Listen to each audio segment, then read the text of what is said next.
Mangwanani Malelepo Vukenjani Klekpa Savannah Ve Africa. You are at the absolute right place with Africa. Good morning on a joyous Easter Friday, and we are certainly happy to be here. And we greet you on this sacred day by turning to Zimbabwe. On 18 April 2025, as the nation marks its 45th Independence Day, we delve into a land of stunning landscapes, a political arena gripped by President Emmerson Mnangagwa's bid to extend his rule, and stories of defiance that echo Easter's call for renewal. Now, Zimbabwe's natural wonders captivate the world. Victoria Falls, known as Mosiwa Tunya, the smoke that thunders, roars as the Zambezi plunges its mist-drawing adventures. Mana Pools, a UNESCO World Heritage Site, pulses with wildlife, while Lwange National Park shelters vast elephant herds. The Eastern Highlands Mount Nyangani at 2,593 meters frames tranquil vistas. Tourism is a lifeline, with 1.2 million visitors in the first half of 2024, generating nearly $1 billion in 2023 and 8 to 10% of GDP. Ecotourism and lodges thrive, though infrastructure lags. Now, the political landscape in 2025 hinges on Mnangagwa's Vision 2030, an economic blueprint for upper middle income status, now tied to his controversial push to extend his presidency beyond 2028. In January, ZANU-PF proposed a constitutional amendment to prolong Mnangagwa's rule until 2030, framing it as vital for Vision 2030's goals, like 6% growth driven by lithium and gold exports. Now, critics, citing the 2023 elections, irregularities flagged by the Southern African Development Community, see this as a power grab, with sanctions targeting Mnangagwa for rights abuses intensifying scrutiny. Now, this term extension bid has fueled unrest, led by figures like Blessed Geza, a war veteran and ex-ZANU-PF member expelled for dissent. Geza, now a fugitive, sparked protests on 31 March, with 95 arrests in Harare as demonstrators chanted Mnangagwa must go, accusing him of corruption. Geza, linked to Vice President Constantino Chiwenga's faction, has used YouTube to denounce Mnangagwa's allies like Kudata Gwire. Journalist Blessed Mhlanga, detained since February 2025 for interviewing Geza, faces charges of inciting violence, a case Geza calls judicial overreach. Now, the Private Voluntary Organizations Amendment Bill, signed on 11 April, further tightens civic space, raising authoritarian fears. Meanwhile, a coffee revival in Manica, with 1,350 farmers planting 1 million trees since 2021, and rhino conservation in Matobo signal quieter progress. As Easter Friday involves renewal, stay with us on Africa Good Morning as we reflect on a country navigating power and resilience. Happy Independence Day, Zimbabwe. Happy Easter, Africa.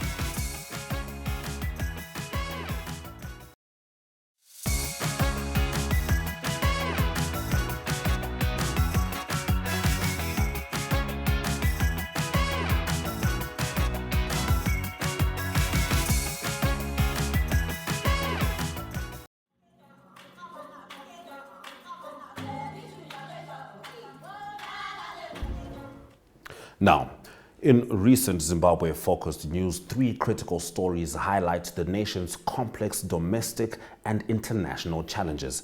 The Private Voluntary Organizations Amendment Bill threatens to restrict civic space by imposing stringent controls on NGOs, sparking concerns over freedom of association and humanitarian aid. Meanwhile, Zimbabwe faces a U.S. immigration ban, part of broader travel restrictions affecting several African nations, complicating migration pathways.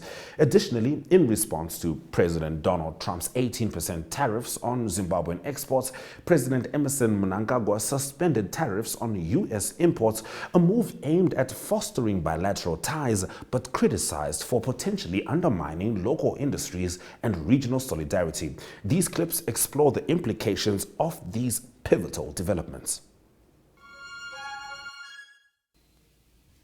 Yes, for the past 2 or so years, there has been debate about the amendments of the Private Voluntary Organizations Amendment Bill into law.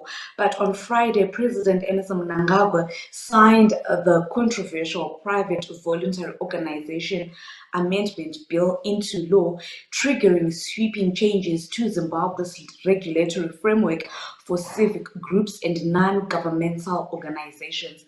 According to the gazetted text, the new act gives authorities extensive powers to monitor and control the operations of private voluntary organizations, including the ability to scrutinize their ownership structure, funding sources, and affiliation. It introduces a strict definition of beneficial owner and controller, potentially holding individuals criminally liable, including with imprisonment terms of up to 35 years for offenses related to illicit financing or misrepresentation. The law also empowers government to deregister organizations, seize assets, or dissolve entities found to be in breach of the new provisions. The Act established a private voluntary organization board which comprises of representatives from the civil society and different ministries. But some members of the civil society have said that this bill this new law could be used to target organizations that challenge state policies and expose official corruption. So there has been debates in the past regarding this new law. Members of the civil society are saying that this new law could actually be used to target those organizations which challenge or which rather expose corruption within the government. So they are quite scared that this new law is going to make it difficult for those in the civil organization to actually do their duties diligently. And also you find out that the new law ensures that the government and different ministries rather are parts of how the civil organizations are running their organizations. So a lot is going to take place. So we're going to see how the civil society is going to respond to this and how the government is going to be involved with the civil society going forward. So most companies, most civil society organizations are actually scared that their organizations are going to be shut down. So we're just going to be monitoring the situation to see if any are going to be shut down and see how the government itself is going to be involved with the civil society organizations going forward. Zimbabwe is one of the 41 countries whose citizens could be banned from traveling to the United States of America under measures being discussed to address national security and public safety threats, reports claimed on Friday. An internal memo circulated among aides of President Donald Trump outlines a draft proposal for an expanded travel ban. The memo categorizes countries into 3 tiers. There's the red one, orange, and yellow, and Zimbabwe is in the yellow category. And countries in this category would have 60 days to address concerns raised by the United States or risk being moved to one of the 2 more restrictive groups. The list put together by the U.S. State Department might be subject to change. Zimbabwean President Emmerson Mnangagwa has announced the suspension of tariffs on U.S. imports just days after former U.S. President Donald Trump slapped an 18% levy on Zimbabwean goods, a decision critics say is a desperate attempt to appease Washington in hopes of having targeted sanctions lifted. Sanctions that, despite a partial rollback under the Biden administration, still implicate Mnangagwa for alleged human rights abuses and corruption. With bilateral trade already modest at 111.6 million in 2024, analysts like Tendai Mbanje argue that the benefits of this unilateral concession skew heavily in favor of the U.S., while prominent journalist Hopewell Chinono criticizes Mnangagwa's solo diplomacy as a missed opportunity to rally the Southern African Development Community (SADC), which he currently chairs, into a collective response to Trump's broader tariff assault that also saw Lesotho hit with a punitive 50% duty, prompting it to seek fresh negotiations and new markets.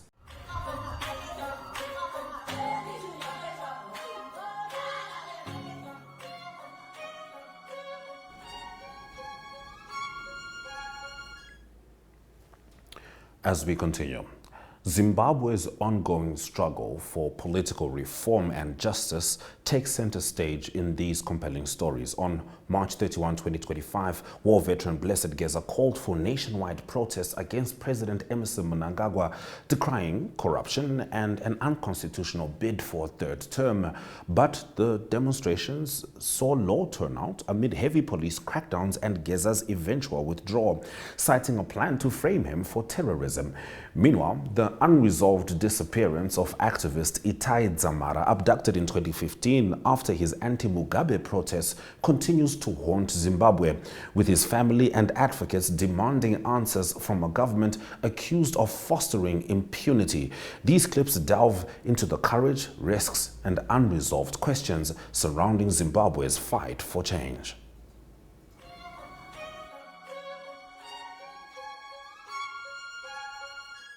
It's time to talk to Talent Kore. She brings us the Zimbabwe report. Talent Wamukase.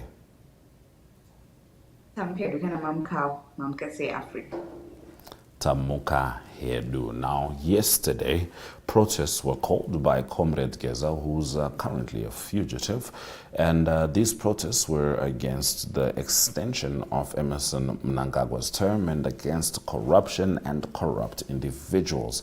How did they transpire? Well, yesterday, people decided to stay home. Most of the businesses were shut down. No one was in town. At around 8 a.m. when we were going around assessing the situation in the country, most schools did not even open. Major businesses were closed down, and people were not seen in towns. They decided to stay home. But Geza had called for the citizens of Zimbabwe to go into the streets and demonstrate against corruption, against President Emmerson Mnangagwa's term extension to beyond 2028 to 2030. But in most of the towns in Zimbabwe, you could find policemen moving around. They're saying that they want to ensure that there is peace. No one was to gather in any parts of the country. A group of people tried to gather at Harare Magistrate Court at the Robert Mugabe Freedom Square, but they were displaced by the police, and police were actually throwing tear gas to those people who wanted to demonstrate. So as for Geza, some people may say that he achieved what he wanted, but rather people just decided to stay away. They didn't go into the streets to demonstrate or to protest because they fear for their lives. I think most of the Zimbabweans, they have trauma from what happened during the August 2018 elections, in which the military shot people. Apparently 8 people died during that time when they were protesting in the streets. So yesterday, people decided to stay at home. Most people didn't go to work, and children were not, parents did not send their children to school yesterday. Zimbabwe, for heeding our call to take action. I've been in the streets of Harare this morning to assess the situation the streets were empty, absolutely empty. And I received similar reports from other cities. This is very encouraging. You have sent a clear message that you want Emerson and his corrupt cabal, Zigananda, to go. This is the beginning of a series of events to send you packing. And we want to assure you that he is going in the shortest possible time. Now, what's next? I've decided to call off the protest. This is because I've gathered intelligence of an evil plan. Sean Mnangagwa bought explosives. He wants to bomb certain targets tonight and blame it on me. This will be done to label me a terrorist. We had our peaceful protest today. Now, let's call it off for now.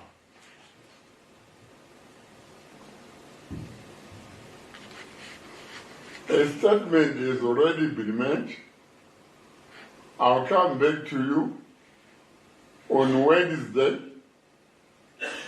with a very, very crucial announcement. This will change the direction of things and take us to a higher, new level.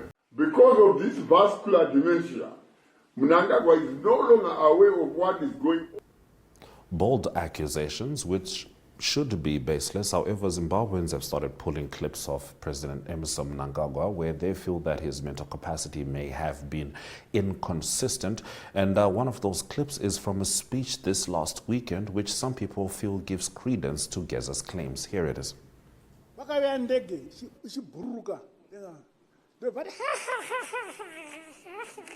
Akuseka kwazimoti muri vane vevu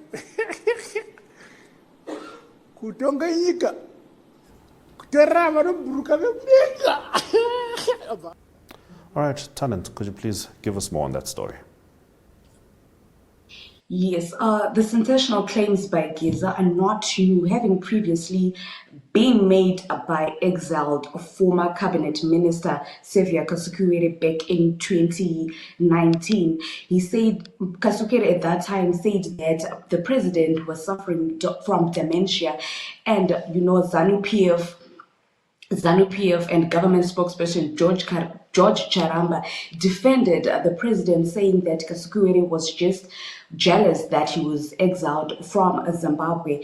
And right now you find out that the government rather recently has said that attempts by Blessed Geza to introduce a motion in National Assembly to impeach President Mnangagwa are doomed to fail because the move lacks cross-party support, while the grounds for the so-called impeachment are a stake of lies.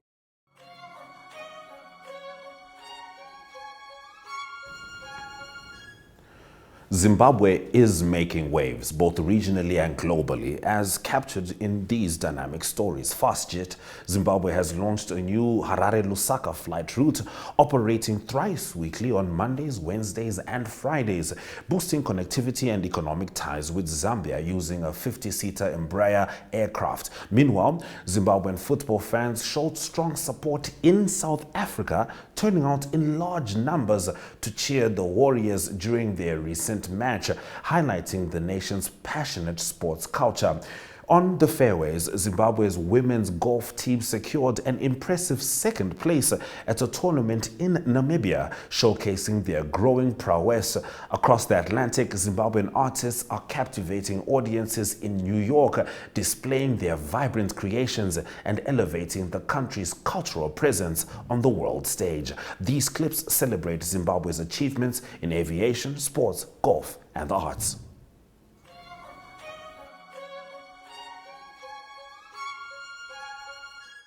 Fastjet has introduced flight services linking Harare and Lusaka. Tell us more.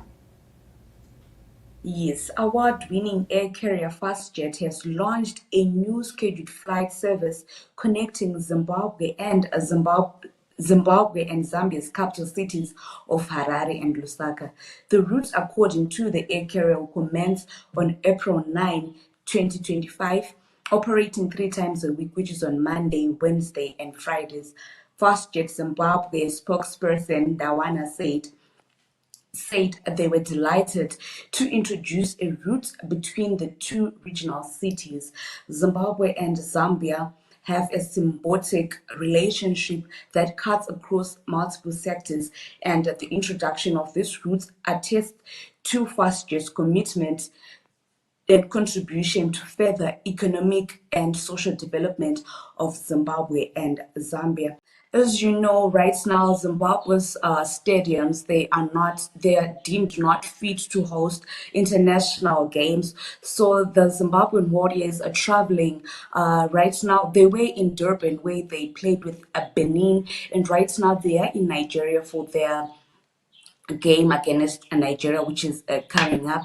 And Zimbabweans in South Africa definitely showed out and showed up for the Zimbabwean Warriors. They celebrated the Warriors, and there was quite a number of Zimbabweans who were cheering on them. This made the Warriors feel like they were playing at home. The Warriors drew with Benin 2-2, and they both had to share points despite them wanting a win. But we are still quite proud of that draw. So right now they have a match against Nigeria, the Super Eagles, and they are in Nigeria. We are hoping that Zimbabweans in Nigeria will also go and support the Zimbabwe Warriors as they take on Nigeria. Yes, our local visual artists Virginia Chiwuta and Anthony Bonera are showcasing their collection in the United States, enhanced profile on the international stage. The exhibition, titled Hurukuro, is taking place at number 52 Walker Street, New York, and features a diverse range of their artistic work. Apparently, Bonera and Chiwuta are quite household names in Zimbabwe, and people are quite excited that they are showcasing their work in the United States, because right now they have been going around in Zimbabwe, and actually they have people that they are mentoring in Zimbabwe within their sector. So it is quite exciting that they are showcasing their work at an international stage. But this is not new to them, because they have been going around, especially in the United States, showcasing their work there. So it is quite exciting to hear that we have local visual artists who actually have work that is recognized at an international stage. Exciting news indeed. Thank you very much, Talent, for bringing us the news stories on Africa Good Morning, bringing us the comprehensive Zimbabwe report. Muswere Zvakanaka.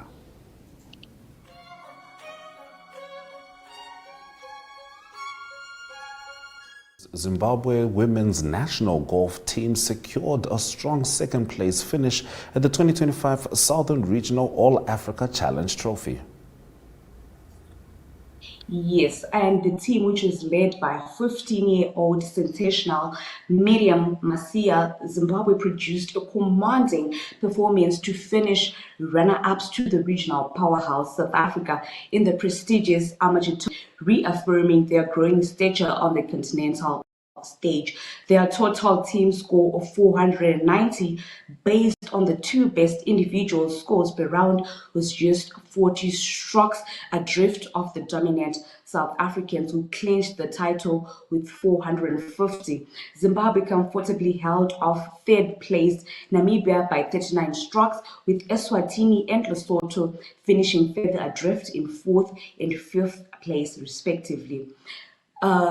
The president of Zimbabwe Ladies Golf Union said that the performance was an inspiration and it was promising. She said that she was very proud of the team for coming up second in that tournament.